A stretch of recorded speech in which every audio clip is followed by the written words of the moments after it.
आप सभी का मेरी हिंदी की क्लास में स्वागत है। आज के इस क्लास में हम हिंदी के अक्षरों को सही प्रकार से पहचानना और उनका उच्चारण करना सीखेंगे। तो देखिए, हिंदी जो अक्षर होते हैं उसमें दो भाग होते हैं। पहला होता है स्वर जो आ से अ तक का होता है और दूसरा होता है व्यंजन जो क ख ग घ होता है, क से ज्ञ तक का। तो इन दोनों चीज़ों को आज की इस क्लास में हम सही प्रकार से पढ़ना और उच्चारण करना सीखेंगे। तो देखिए, ये है स्वर आ से अ तक। चलिए पहले इसको पढ़ते हैं और समझते हैं। ये क्या है? जैसे पहला स्वर क्या होता है? आ की आवाज़ है लेकिन छोटी है, तो इसे हम अ या छोटा आ बोलते हैं। उसके बाद आता है आ ही की तरह है लेकिन इसके आगे एक सीधी लाइन होती है और जो आ की आवाज़ होगी वो थोड़ा खींच के बड़ी होगी।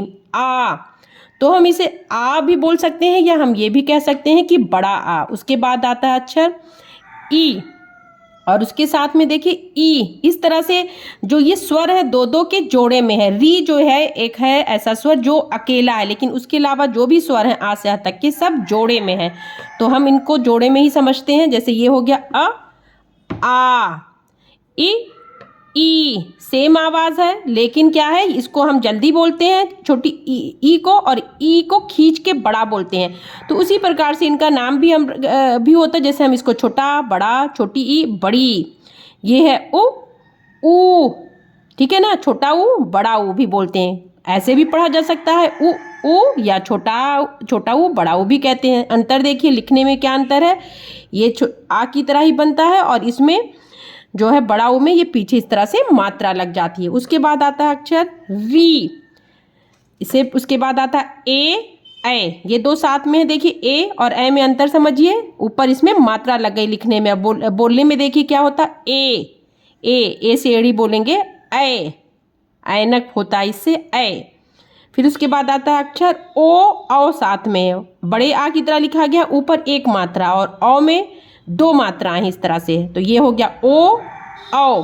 फिर उसके बाद अक्षर आता है अंग आह। एक साथ देखिए जोड़े में देखिए, तो छोटा आ की तरह हम लिखते हैं, ऊपर एक बिंदु लगाते हैं, और आ में भी सेम छोटे आ की तरह लिख के आगे दो बिंदु लगाते हैं। तो ये हो गया अंग आह। तो अब फिर से एक बार इसको पढ़ते हैं। आ ई उ री ए ओ अंग आह। इसके बाद आता है व्यंजन। चलिए उसको हम पढ़ना सीखते हैं। अब चलिए हम इसे पढ़ना शुरू करते हैं। तो ये देखिए क्या है, कौन सा व्यंजन है। क, ख, ग, घ, अंगा। ये देखिए 5 है सीक्वेंस में इस तरह से, 5 के ये कुछ जोड़ों में है। फिर से एक बार मेरे साथ पढ़िए। क, ख, ग, घ, अंगा। उसके बाद दूसरी लाइन में क्या है देखिए, च, छ, ज, झ, इया। ये जो व्यंजन है ये स्वर के हिसाब से कुछ ज़्यादा थोड़ा मुश्किल होते हैं पहचानने में बच्चों को, या कोई बड़ा भी पढ़ना चाह रहा है तो उसको दिक्कत आती है, लेकिन धीरे धीरे प्रैक्टिस पे या पढ़ते पढ़ते आपको आसानी से समझ में आ जाएगा। तो एक बार फिर से मेरे साथ पढ़िए। क, ख, ग, घ, अंगा। च, छ, ज, झ, इया। ट, ठ, ड, ढ, ड़। ता, था, दा, धा, ना।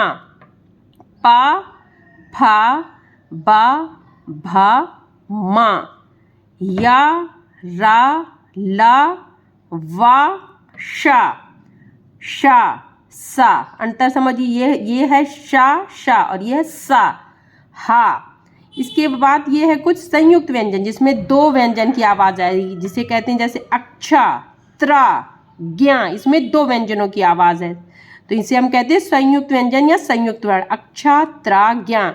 ये है अतिरिक्त वर्ण या अतिरिक्त व्यंजन कह सकते हैं। श्रा, रा, रहा। जनरली हम का से ज्ञा तक के व्यंजनों को पढ़ते हैं। ये है अतिरिक्त व्यंजन जिनका कहीं कहीं पे बीच में जब आप आगे हिंदी पढ़ना सीखेंगे तो उनको कैसे प्रयोग किया जाता है वो आपको समझ में आएगा। तो फिर से एक बार मेरे साथ पढ़िए।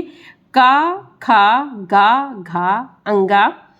चा, छा, जा, झा, इया। टा, ठा, डा, ढा, ड़ा। ता, था, दा, धा, ना। पा, फा, बा, भा, मा।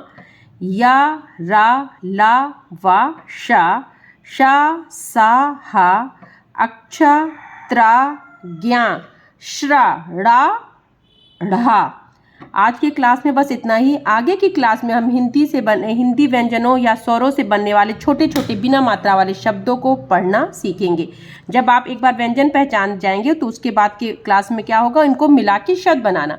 उसके बाद फिर हम मात्रा सीखेंगे। अगर व्यंजन आप पूरी तरह से नहीं पहचान रहे, कुछ कुछ व्यंजनों में आपको कन्फ्यूजन हो रहा, नहीं आप क्लियर कर पा रहे हैं, तो जब इस तरह के छोटे छोटे शब्द आ जाएंगे, आप इनको पढ़ते पढ़ते फिर आप उस तरह से जो भी व्यंजन में कन्फ्यूजन है, प्रैक्टिस पे आप वो व्यंजन आपका क्लियर हो जाएगा। आई होप कि वीडियो अच्छी लगी। अगर वीडियो अच्छी लगी तो वीडियो को लाइक और चैनल को सब्सक्राइब करिए।